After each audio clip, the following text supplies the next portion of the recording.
بسم اللہ الرحمن الرحیم۔ السلام علیکم۔ یہ حضرت یونس علیہ السلام کا واقعہ ہے۔ معزز ناظرین و سامعین، حضرت یونس علیہ السلام اللہ تبارک تعالیٰ کے بہت ہی برگزیدہ نبی تھے۔ آج کی اس ویڈیو میں ہم آپ کو بتائیں گے کہ حضرت یونس علیہ السلام کو کس قوم میں نبی بنا کر مبعوث فرمایا گیا تھا، آپ علیہ السلام کی قوم کتنی ہٹ دھرم تھی اور آپ کی قوم کی تعداد کیا تھی، آپ کی قوم پر کیسے عذاب الہی نازل ہوا اور کیسے ٹل گیا، حضرت یونس علیہ السلام نے اپنی قوم کے لیے کیا بد دعا فرمائی تھی۔ حضرت یونس علیہ السلام اللہ تبارک تعالیٰ کے بہت ہی برگزیدہ نبی تھے۔ اللہ کریم نے آپ علیہ السلام کو نینوا کے خطے میں مبعوث فرمایا تھا، جس کو بعد میں دمشق کہا جانے لگا۔ آج کل یہ ملک شام کا معروف و مشہور شہر ہے۔ نینوا کے لوگ تمام کے تمام ہی بت پرستی اختیار کیے ہوئے تھے۔ اللہ رب العزت نے ان کی اصلاح کی خاطر حضرت یونس علیہ السلام کو ان میں مبعوث فرمایا کہ وہ انہیں بت پرستی ترک کرنے اور اللہ تعالیٰ پر ایمان لانے کی دعوت دیں۔ حضرت یونس علیہ السلام نے انہیں بتایا کہ عبادت کے لائق صرف اور صرف اللہ کریم ہی کی ذات اقدس ہے، مگر ان لوگوں نے آپ علیہ السلام کو جھٹلایا۔ حضرت یونس علیہ السلام نے انہیں بتایا کہ اگر سرکشی اختیار کرو گے تو اللہ تعالیٰ کے عذاب سے پھر کسی صورت میں بھی بچ نہ پاؤ گے۔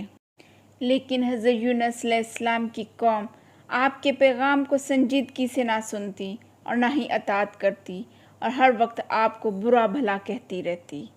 حضرت یونس علیہ السلام کو ایک بہت بڑی قوم پر نبی بنا کر اللہ تبارک تعالیٰ نے مبعوث فرمایا تھا۔ اللہ کریم نے سورۃ الصفات میں ارشاد فرمایا ہے کہ ترجمہ، اور ہم نے 1,00,000 یا اس سے بھی زائد لوگوں کی طرف انہیں بھیجا، پس وہ ایمان لائے اور ہم نے انہیں لطف اندوز ہونے دیا کچھ مدت تک۔ ہزاروں برس قبل دنیا میں آبادی اتنی زیادہ پھیلی ہوئی نہیں تھی، چنانچہ 1,00,000 افراد کی تعداد بہت بڑی تعداد مانی جاتی تھی۔ بعض روایات میں یہ بھی آتا ہے کہ یہ تعداد لاکھوں میں تھی۔ اتنی بڑی قوم کی اصلاح کرنا بہت بڑی بات تھی۔ اگرچہ یہ قوم بہت بڑی تھی اور بڑی حد تک آسودہ حال بھی تھی، مگر ان میں اکثریت بت پرستانہ خیالات رکھتے تھے اور اللہ تعالیٰ کی عبادت نہیں کرتے تھے، جس بنا پر اللہ تبارک تعالیٰ نے حضرت یونس علیہ السلام کو ان میں مبعوث فرمایا تاکہ وہ ان کی اصلاح کریں، اور اس طرح وہ دنیا میں بھی سکون حاصل کریں گے اور آخرت میں بھی ان کی بخشش ممکن ہو جائے۔ حضرت یونس علیہ السلام تقریباً 40 یا 50 برس تک مسلسل اپنی قوم میں تبلیغ فرماتے رہے، مگر لوگوں کی اصلاح ممکن نہ ہو پائی۔ آپ علیہ السلام فرماتے کہ اے میری قوم، یہ بت تو تم خود ہی بناتے ہو اور خود ہی ان کے آگے سجدہ ریز ہو جاتے ہو۔ تم لوگ جانتے ہو کہ یہ تمہیں نہ کوئی فائدہ دے سکتے ہیں اور نہ کوئی تمہیں نقصان دے سکتے ہیں، تمہارا یہ کچھ نہیں بگاڑ سکتے، بلکہ یہ تو تمہارے اپنے ہاتھوں کی تخلیق ہے، پھر بھلا تم لوگ انہیں کیوں پوچھتے ہو۔ حضرت یونس علیہ السلام میں ایک روز قوم کے بہت بڑے مجمع میں جا کر قوم سے مخاطب ہوئے کہ اے میری قوم، اپنے حالت کو چھوڑ کر کیوں بت پرستی کرتے ہو، اور اس میں تمہارے لیے کوئی بھی منافع بخش بات نہیں ہے، کیونکہ وہ نہ تو کسی کو نقصان پہنچا سکتے ہیں اور نہ ہی فائدہ، کیونکہ وہ تو تمہارے ہاتھوں ہی سے بنے ہوئے ہیں۔ مگر قوم نے بالکل بھی اس بات پر توجہ نہ کی، بلکہ قوم کے سردار کہنے لگے اے یونس، ہم تیرے خدا کو نہیں مانتے۔ اس کے بعد انہوں نے آپ علیہ السلام کو تنگ کرنا شروع کر دیا۔ حضرت یونس علیہ السلام ان کی نازیبا حرکات کے باوجود انہیں ہدایت کی راہ دکھلاتے رہے اور انہیں نیک اعمال کی ترغیب دلاتے رہے۔ آپ علیہ السلام جب انہیں ایک مرتبہ یہ فرما رہے تھے کہ میری قوم کے لوگوں، اللہ وحدہ لا شریک کی عبادت کرو، اور تم لوگوں نے جو ضلالت کی راہ اختیار کر رکھی ہے، اس کو اگر تم لوگوں نے نہیں چھوڑا تو مجھے اس بات کا خوف ہے کہ کہیں اللہ تعالیٰ کا عذاب تم پر نازل نہ ہو جائے۔ یہ سن کر ان کے سردار بولے کہ اے یونس، یہ تو بتاؤ کہ یہ عذاب کیا چیز ہے جس سے تم ہمیشہ ہمیں ڈراتے رہتے ہو، اور وہ ہوتا کیسا ہے؟ اس کے بعد تو ان لوگوں نے آپ علیہ السلام سے اکثر یہی کہنا شروع کر دیا اور آپ کی ہر بات کو مذاق میں اڑا دیتے۔ حضرت یونس علیہ السلام اپنی قوم سے حد درجہ مایوس ہو گئے اور انہیں بار بار سمجھانے لگے کہ اے میری قوم کے لوگوں، اللہ تعالیٰ کے عذاب سے ڈرو، اس کی عبادت کرو تاکہ وہ تم سے راضی ہو جائے۔ حضرت یونس علیہ السلام جب اپنی قوم سے بالکل ہی مایوس ہو گئے تو آپ علیہ السلام نے اپنی قوم سے فرمایا کہ تم لوگوں کے پاس صرف 40 روز ہیں، ان دنوں میں اللہ تبارک تعالیٰ سے معافی طلب کر لو، ورنہ تم پر اللہ تعالیٰ کا شدید عذاب نازل ہوگا۔ یقیناً یہ آپ علیہ السلام نے اللہ تعالیٰ کے حکم سے ہی فرمایا ہوگا، کیونکہ قوم پر عذاب تو اللہ تعالیٰ کے حکم سے ہی نازل ہوتا ہے۔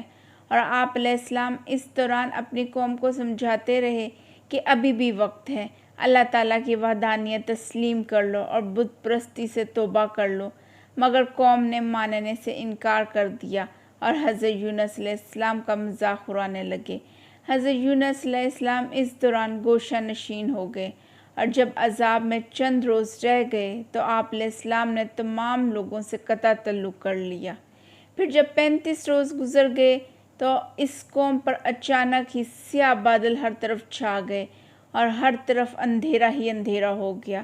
حضرت یونس علیہ السلام کی قوم کے سرداروں نے کہا کہ اب یونس علیہ السلام کا کہا ضرور پورا ہوگا، چنانچہ انہوں نے شیرخوار بچوں کو ان کی ماں سے جدا کیا، یہاں تک کہ جانوروں سے ان کے بچوں کو بھی جدا کر دیا، اور تمام لوگ ایک کھلے میدان میں جمع ہو کر اللہ تبارک تعالیٰ کی بارگاہ میں گریہ زاری کرنے لگے۔ عورتوں، مردوں، بچوں اور بچیوں کے علاوہ جانوروں کی آہ و بکا نے عجیب سا ماحول پیدا کر رکھا تھا۔ وہ سب یہی بلند آواز سے کہہ رہے تھے، اے ہمارے رب، ہم تجھ پر اور تیرے نبی یونس علیہ السلام پر صدق دل سے ایمان لاتے ہیں، ہم اپنے گناہوں سے تائب ہوتے ہیں اور گناہوں کی معافی چاہتے ہیں، تو ہمیں معاف فرما دے، اے ہمارے رب، ہمیں آنے والے عذاب سے محفوظ فرما دے۔ جس روز حضرت یونس علیہ السلام کی قوم نے اللہ کریم کی بارگاہ میں اپنے گناہوں کی معافی طلب کی، وہ عاشوراء کا دن تھا۔ عاشوراء کا دن تھا، اس دن جمعہ مبارک تھا۔ اللہ کریم غفور الرحیم نے اپنے گناہ گار بندوں کی آہ و زاری پر ترس کھاتے ہوئے ان پر سے عذاب کو موقوف فرما دیا۔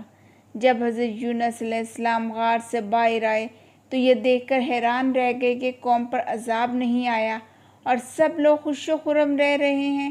یہ دیکھ کر آپ علیہ السلام غصے میں آ گئے اور وہاں سے رخصت ہو لیے۔